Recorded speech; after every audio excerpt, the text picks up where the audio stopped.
Hey there, I'm Brad. And I'm Barbara, and we're rolling doubles, and today we are reviewing the board game Reef. Yeah, so this is kind of a cool little abstract strategy game based around the undersea world and coral reefs. I know you love this game, so I'm going to shut up and let you just talk all about how much you love this game. I do love this game. I asked for this game for Christmas, and I have been in love with it since we got it.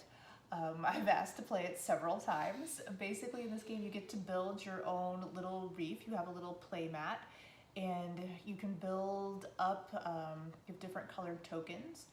And there is a lot of strategy that goes into this game, but it's kind of your own personal strategy that you get to do with it. You get to pick cards, and the cards give you tokens that you pick and a scoring mechanism with it. And so you have to strategize based on the cards you're going to get and the way you're going to be able to score. For example, you wouldn't want to just put out a bunch of blue tokens on your board, because what if nothing came up on the cards to be able to score blue in the near future? You were only scoring silver or something like that. So you have to be able to keep track of that kind of thing.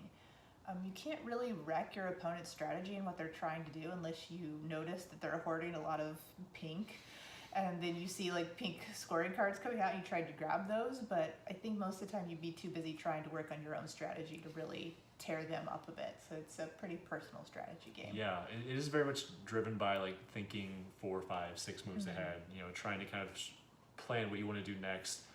You have a very restrictive hand limit. You can only hold 4 cards at a time, so even when you're not ready to kind of spring your trap, you might be forced to do some things because you can't hold any more cards. So yeah, it's a really interesting kind of dynamic of, when do I play this card? When do I pick up another card? What's my opponent doing? Like, can I kind of get in their way and then mess up what they're doing?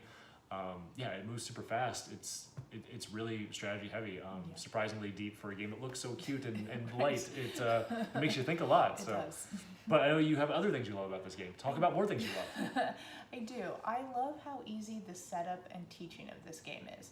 It's maybe of all the games we have, and we have a lot of games. You can go check us out on Board Game Geek. We have a lot of games. Would anyone like some games? It's maybe the easiest setup we have. It is very quick. You just have your little play mat, you shuffle some cards, you put out some tokens, and you're ready to go. The teach of it is also very easy, maybe under 5 minutes even. Yeah.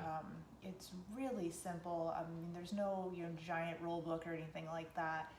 You could show this to a novice board gamer and they would be, I think, pretty able to play it. It wouldn't be hard for them, and it wouldn't be intimidating to them either. Yeah. So I think that I always like that in a game.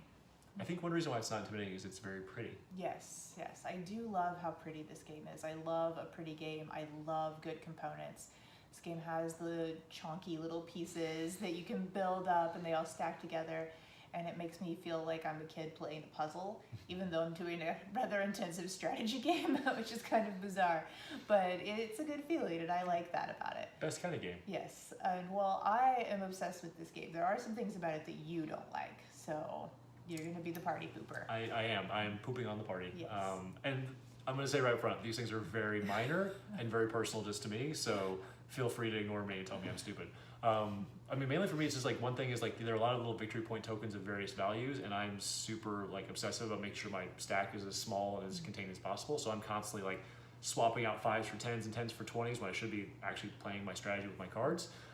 Like I said, that's purely just me. I think the other thing is just that I'm not super great at abstract games. Like the two of us, between us, like you're way better at them than I am.